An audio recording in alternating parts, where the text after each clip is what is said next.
Hi hello నమస్తే. నేను మీ మల్లి Srisailam. Telangana legend న్యూస్కు స్వాగతం.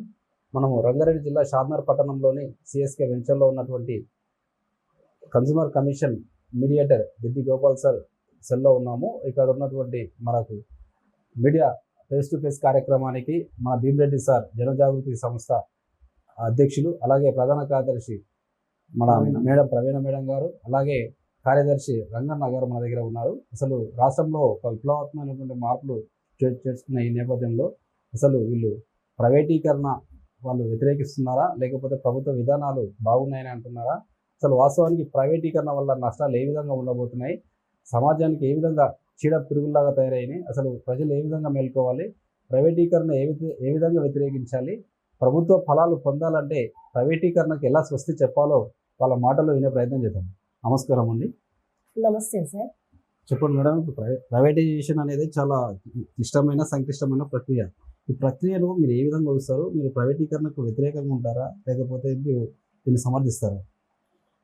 ఎగ్జాక్ట్లీ అయితే వ్యతిరేకంగా ఉంటున్నామండి. ఎందుకంటే మేము జనజాగృతి సొసైటీ ఓపెన్ చేసి పబ్లిక్ సర్వీస్ అనేది మేము ఒక మోటోగా తీసుకుంటున్నాం. దానిలో ప్రధానంగా ఏంటి అంటే మేము విద్య వైద్యం అనేది మేము చాలా ఇంపార్టెంట్గా ఇస్తున్నాం. కాబట్టి మా ప్రెసిడెంట్ గారు మామిడి భీమరెడ్డి సార్ గారు మనం ఫస్ట్ ఏం చేద్దామంటే ప్రైవేటీకరణ అనేది వ్యతిరేకించి మన ప్రభుత్వమే మా ముద్దు అనే విధంగా వెళ్దామనే ఒక ఇంటెన్షన్ చెప్పారు. దాన్ని మేము కూడా ఫాలో అవుతున్నామండి. ఎందుకంటే ప్రైవేటీకరణలో అమౌంట్ ఎంత చిన్న పేద ప్రజలకి కట్టలేక హాస్పిటల్లో కానీ స్కూల్స్లో కానీ కట్టలేక చాలా ఇబ్బంది పడుతున్నారు.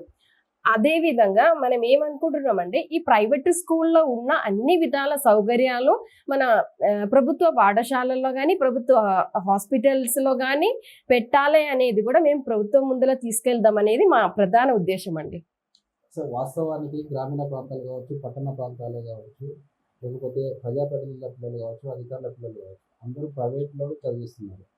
సామాన్య పేదవాళ్ళు మాత్రమే ప్రభుత్వ బడులు చదివిస్తున్నారు. ఈ మార్పు రావడం వస్తుందని మీరు ఆశిస్తున్నారా? నిజంగా ఈ మార్పు కొంతవరకు మీ ప్రయత్నం ప్రతిఫలిస్తున్నారు?